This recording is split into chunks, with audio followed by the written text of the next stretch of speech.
जब समाज समझाने में न सुधर रहा हो तो उसे सुधारने के लिए निश्चित है प्रगति स्वतंत्रता का दंड का मार्ग अवश्य चलता है।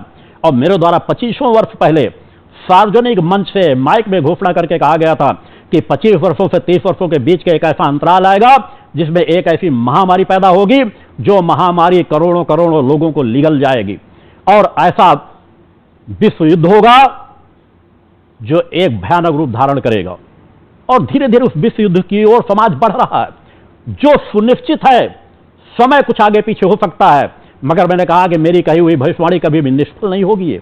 एक महामारी की और एक आने वाले समय में विश्व युद्ध होना सुनिश्चित है और वह होकर के रहेगा। और मैं मानता हूं युद्ध कभी के लिए किसी के लिए हितकारी नहीं होता, उसमें निश्चित रूप से विनाश होता, मगर वर्तमान में एक विश्व युद्ध की आवश्यकता है।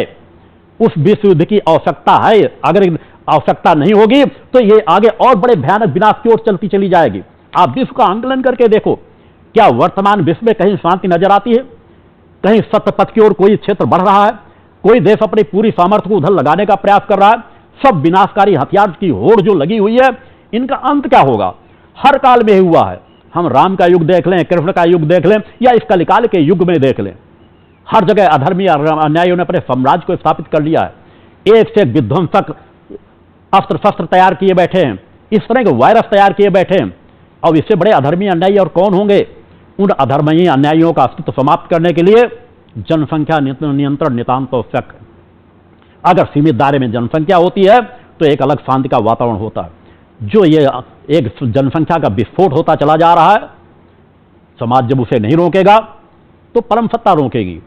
तो कहीं ना कहीं जब जिस प्रकार के अपराधी बढ़ जाते हैं, अनेकों देश वर्तमान में आप देख रहे हो जो पूरी तरह से आतंकवाद की ओर बढ़ रहे हैं, सामर्थ्य को लेकर दूसरे देशों के अस्तित्व को नष्ट कर देना चाहते हैं। आज कोई समझौते हो जाएंगे, कितने समय वो समझौते लागू होकर के रहेंगे? जो उनकी मानसिकता है वो मानसिकता शांति की नहीं हो सकती। अब पाकिस्तान से आप हजारों समझौते कर लो, वह कभी किसी समझौते को नहीं मानेगा। चाइना की एक जो मानसिकता है, हजारों समझौते हो जाए, वो कभी किसी समझौते को नहीं मान सकता। इस तरह के दर्जनों देश है, मगर निश्चित है हमारा भारतवर्ष धर्मगुरु था, धर्मगुरु है और धर्मगुरु रहेगा। भारत के अस्तित्व को कोई नहीं मिटा सकेगा। भारत उन्नति के पथ पर चल रहा है और उन्नति के पथ पर चलता चला जाएगा। निश्चित है कुछ न कुछ क्षतियां सभी जगह होती हैं, मगर उन कुछ क्षतियों से कई गुना ज्यादा उभर करके भारत आगे खड़ा हो जाएगा। अतः किसी के अंदर भय की अंश मात्र भी वो नहीं होनी चाहिए। कैसा हो जाएगा तो क्या होगा, इसी भाई विश्व युद्ध हो जाएगा तो क्या हो जाएगा, जो होना होगा उस पर सत्ता के हाथ छोड़ दूं। हर काल में तुम्हें क्या करना है वह तुम करो। तुम सदाचारी जीवन जियो, आत्म कल्याणकारी जन कल्याणकारी आपका जीवन होना चाहिए।